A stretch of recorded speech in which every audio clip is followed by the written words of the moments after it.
ખેડૂતો વિફરે ત્યારે ભલભલી સરકારોને ભીંગ પાડી દે છે. પોલીસ તંત્ર પોતે દાદાગીરી કરી રહ્યું છે. એ ભારતીય જનતા પાર્ટીના શાસકોના ઈશારે થઈ રહ્યું છે. જેવી ચૂંટણીઓ પૂરી થઈ એટલે રાક્ષસી મહાકાય કંપનીઓ, જે વીજ કંપનીઓ છે, એ ખેડૂતના ખેતર જમીન જે છાતી છે, આ છાતીમાં વીજ ટાવરો ઊભા કરવા માટે આવી ગઈ. પોલીસ પોતે, જે પોલીસની ફરજ છે કોઈ તાળા તોડી જાય તો એમને પકડી અને એમને સજા કરવી, એમની જગ્યાએ પોલીસ પોતે તાળા તોડતી દેખાય છે. વાત કરવી છે આજે ખેડૂતો માટે, ગુજરાતના ખેડૂતો માટે. ગુજરાતનો ખેડૂત પહેલા પાણી માટે સરકાર સમક્ષ રજળપાટ કરતો રહ્યો, તો સરકારે કેનાલ સફાઈનું કારણ આગળ ધરી ખેડૂતોને ચૂપ કરી દીધા. ત્યારબાદ ગુજરાતનો ખેડૂત ખાતર માટે વલખા મારતો રહ્યો અને હવે ચોમાસાનું વાવેતરની સિઝન માથે છે ત્યારે ખેડૂત સરકાર સમક્ષ ડીઝલની માંગ કરી રહ્યું છે.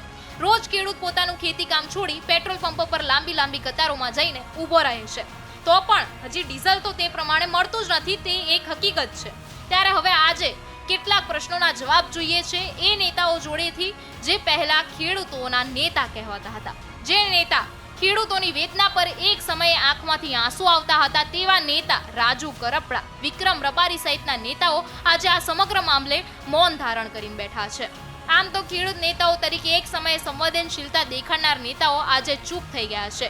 આમ ખેડૂતોના નામે રાજકીય રોટલા શેકી નાખ્યા પછી સેટ થઈ ગયા. હવે ખેડૂતો સાથે સંબંધ તોડી નાખ્યાનો હાલ તો ઘાટ સર્જાયો છે, કારણ કે હવે સુરેન્દ્રનગર જિલ્લાના ધાંગધ્રા તાલુકાના કોંડ ગામના ખેડૂતો આ તમામ પ્રશ્નોને બાજુમાં મૂકી પોતાના ખેતરો માટે અને આજીવિકા માટે 2 દિવસથી લડાઈ કરી રહ્યા છે. જે ખેડૂત પોતાના ખેતર માટે લડી રહ્યું છે, પોલીસ સામે સંઘર્ષ કરી રહ્યું છે. વાત એમ છે કે પાવર ગ્રીડ કંપની દ્વારા વીજ લાઇનના થાંભલા નાખવાની કામગીરીને લઈને ભારે તણાવપૂર્ણ સ્થિતિ સર્જાઈ હતી. પાવર ગ્રીડ કંપની ભારે પોલીસ બંદોબસ્ત સાથે આ કામગીરીને આગળ પણ વધારી રહી છે. સ્થાનિક ખેડૂતોનો સીધો આક્ષેપ છે કે ઉપજાઉ જમીનમાંથી વીજ લાઇન પસાર થવાને કારણે ખેતીને મોટું નુકસાન થશે અને ભવિષ્યમાં ખેતી કરવી મુશ્કેલ બનશે. તેમ છતાં ખેડૂત કહી રહ્યા છે કે જો યોગ્ય વળતર અને લેખિત ખાતરી આપવામાં આવે તો અમને કોઈ વાંધો નથી, પરંતુ જ્યારે યોગ્ય વળતર અને લેખિત ખાતરી નથી આપવામાં આવતી તો પણ આ કામગીરી શરૂ છે, તો ખેડૂતો પોતાની જમીન માટે ત્યાં આગળ ડટી રહ્યા છે, ખેતરમાં જ છે અને વિરોધ પ્રદર્શન કરી રહ્યા છે.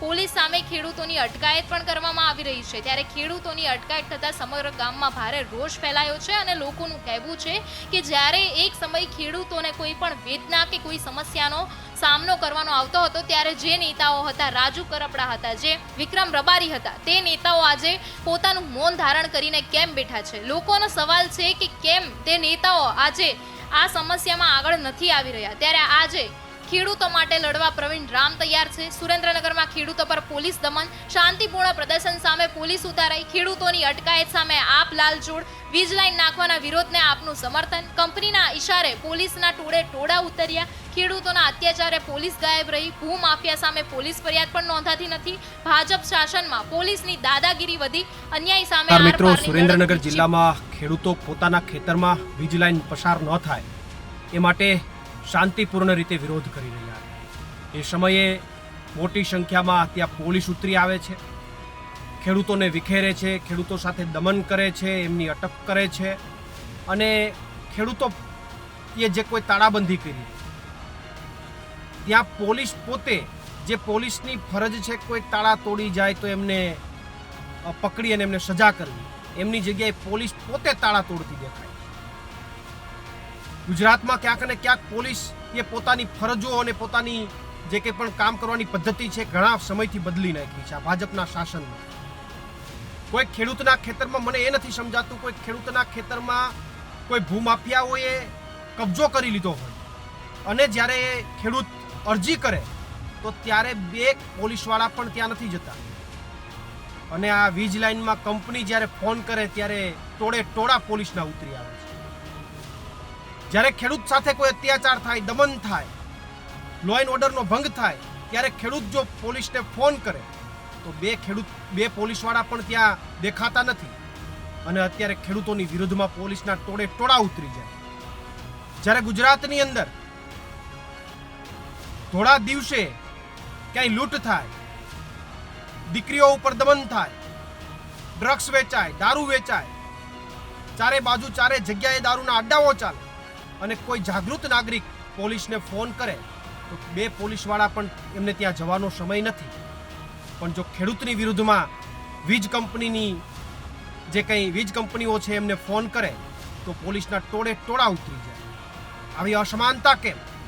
આ ક્યાંક સરકાર ઉપર અને પોલીસ ઉપર પણ પ્રશ્નાર્થ ઊભા થયા છે.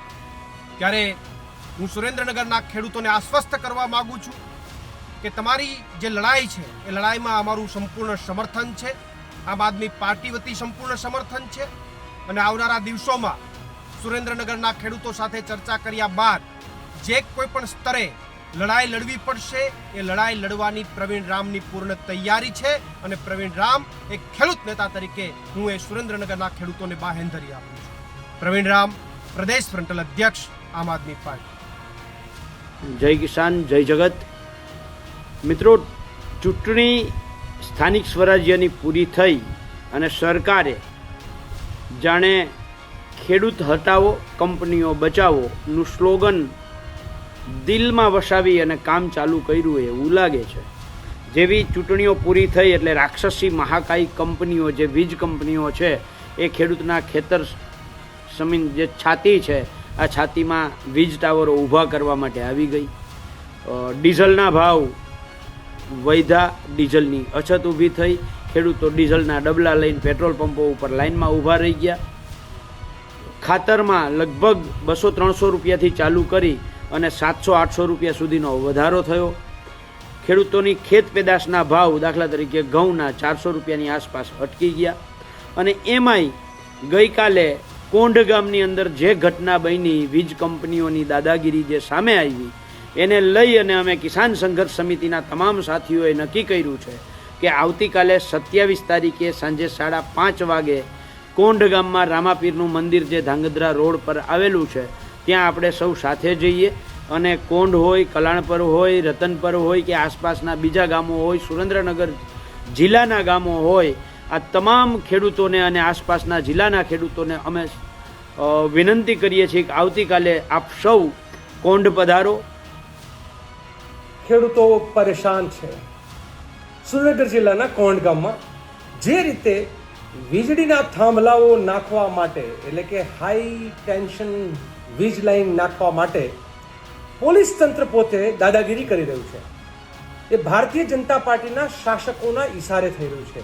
અદાણી, અંબાણી, ટાટા, બિરલા, રંગા બિરલા, ખબર નહીં કોણ કોણ, આ બધા જ લોકો, એ પાવર હોય, ટોરેન્ટ હોય, કોઈ પણ હોય કે ટાટાનું હોય, અલગ અલગ કંપનીઓ ગુજરાતના ખેડૂતોના કાળજા જ સમાન ખેતરોની અંદર એ વીંધીને નીકળવાનું જે આખું ષડયંત્ર થઈ રહ્યું છે, દાદાગીરી થઈ રહી છે, એનો વિરોધ કોંઢ ગામના ખેડૂતો કરી રહ્યા છે. કોંઢ ગામના ખેડૂત મિત્રો, અમે તમારી સાથે છીએ.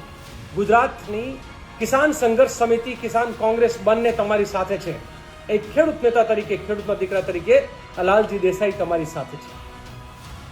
અને આમ તો કહે છે ને કે જ્યારે ખેડૂતો વિફરે ત્યારે ભલભલી સરકારોને ભીં પાડી દે છે. એટલે હું સમગ્ર ગુજરાતના ખેડૂતોને ચેતવવા માંગુ છું. આ કોંઢથી જે લાઈન નીકળવાની છે, અગાઉ ટંકારા, મોરબી, સૌ તમે જાણો છો કે ત્યાં ટ્રેક્ટર રેલીઓ થઈ હતી. ગુજરાતની અંદર 22 વીજ લાઈન, પહેલા અમે 18 કહેતા હતા, હવે 22 કુલ 100 વીજળીના મોટા થાંભલાવાળી લાઈનો નીકળવાની છે. એ કચ્છથી લઈ અને વલસાડ સુધી, દ્વારકા, જામનગરથી લઈ અને દાહોદ સુધી અને પોરબંદરથી લઈને બનાસકાંઠા સુધી એક પણ જગ્યા ખાલી નથી રહેવાની. ગુજરાતનો એક પણ જિલ્લો એવો નથી રહેવાનો કે એક પણ જિલ્લાના ખેડૂતો એ આ વીજળીના થાંભલાઓમાં ક્યારેક જે છે ભારતમાલાના નામે રોડમાં એક ખેડૂતો જમીનો ગુમાવવાના છે. દાદાગીરી ભારતીય જનતા પાર્ટી અને શાસકો કરવાના છે અને આપણી જમીનો જવાની છે. ત્યારે આ માભોમ માટે, આ ધરતી માટે, આ દેશનું આઝાદીનું આંદોલન જે છે એમાંથી ગોરાઓને અહીંથી તગડા, ત્યારે દલાલો, ઉદ્યોગપતિઓને એ ખેડૂતોની જમીનોને છીનવી લેવા માટે થઈને આઝાદીનો જંગ નહોતો લડાયો. આઝાદીનો જંગ જે છે એ ભારતની જનતાને પોતાના સ્વાભિમાનપૂર્વક જીવવા માટે લડાયો હતો. એની સામે જે દાદાગીરી થઈ રહી છે એ દાદાગીરીની સામે આવતીકાલે 5:30 વાગે કોંઢ ગામે અમે ખેડૂત સભામાં જવાના છીએ. ત્યારે હવે એ પ્રશ્ન કે ખેડૂતો પાણી, ખાતર અને ડીઝલ માટે પણ સંઘર્ષ કરી રહી છે, ત્યારે પોતાની જમીન બચાવવા કોંઢ ગામના ખેડૂતો રસ્તા પર ઉતર્યા છે. પોલીસ બંદોબસ્ત વચ્ચે ચાલતી આ કાર્યવાહી સામે ખેડૂતોમાં ભારે રોષ જોવા મળી રહ્યો છે. હવે સરકાર ખેડૂતોની વેદના સાંભળે છે કે પછી આ લડત વધુ ઉગ્ર બને છે, તેના પર સૌની નજર ટકેલી છે. તમારું આ વિશે શું કહેવું છે, તમને કમેન્ટ કરીને જરૂરથી જણાવજો.